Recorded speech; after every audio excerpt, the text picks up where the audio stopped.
Most of us have been taught to use I statements in conflict situations and when de-escalating an agitated person. Things like, I hear you saying you're frustrated. What I'm hearing is that you feel disrespected. Now, our intention is good and it's coming from a good place. We're trying to use empathy and we are sincere, but there's a problem. In a de-escalation situation when someone is highly emotional, approaching things that way can actually make things worse. I want to explain why and what works better. When someone is calm, I statements can work really well. They're great in normal everyday conversations. They show we're listening. But de-escalation is not a normal conversation. When someone is overwhelmed, angry or distressed, they're not thinking clearly, they're reacting. And if we don't understand that, we can accidentally escalate the situation without meaning to. When the other person is very emotional, their brain changes how it functions. The emotional part of their brain, the amygdala, takes over. And when that part of that happens, the irrational part, the prefrontal cortex, goes offline. So now they're not analysing, they're not reasoning, they're not calmly processing your words. They're in a reactive state, and in that state, communication needs to be very, very simple. So let's have a look at what actually happens when we say something like, I hear you saying you're frustrated. It sounds like we're using empathy, doesn't it? But from the agitated person's perspective, what we're asking them to do is step outside of their emotions, analyse what we've just said, decide if we're right, and then respond to us. And that's a lot to ask of someone whose brain is already overloaded. So instead of calming down, they often become more agitated, more frustrated. And this is the moment when we start to think, oh, empathy doesn't work. But empathy isn't the problem. It's how we're delivering it. There's another issue with I statements in these moments. The focus is shifted onto us. It becomes about us. I hear, I think, I need.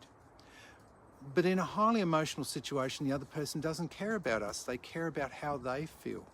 And until they feel heard, nothing else matters. This is where the work of Doug Noel becomes incredibly powerful.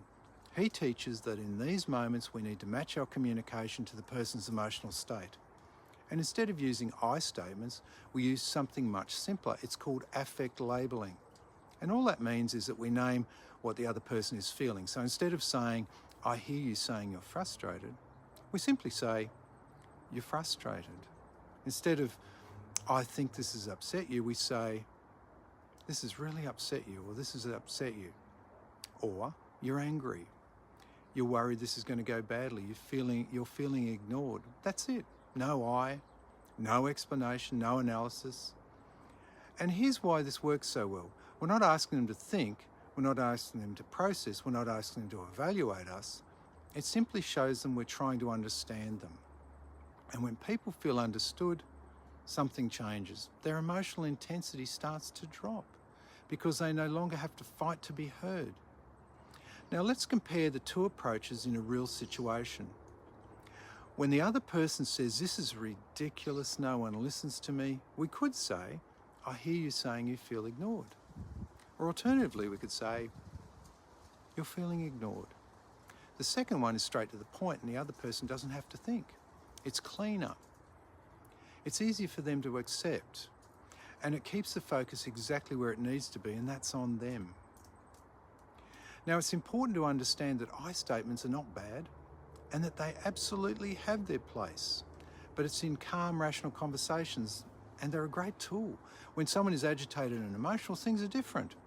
What we're doing here is emotional first aid, and in those moments, less is more.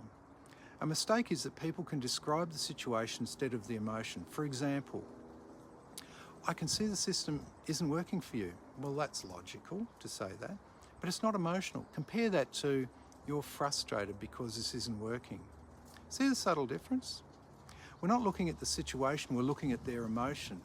Now we're connecting with what actually matters.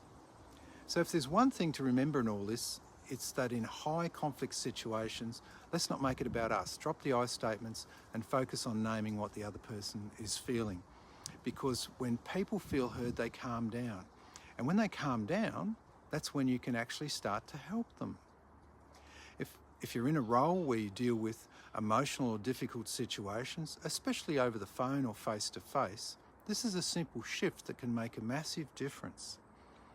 If you want more practical strategies like this, You can find them at www.destaz.com.au.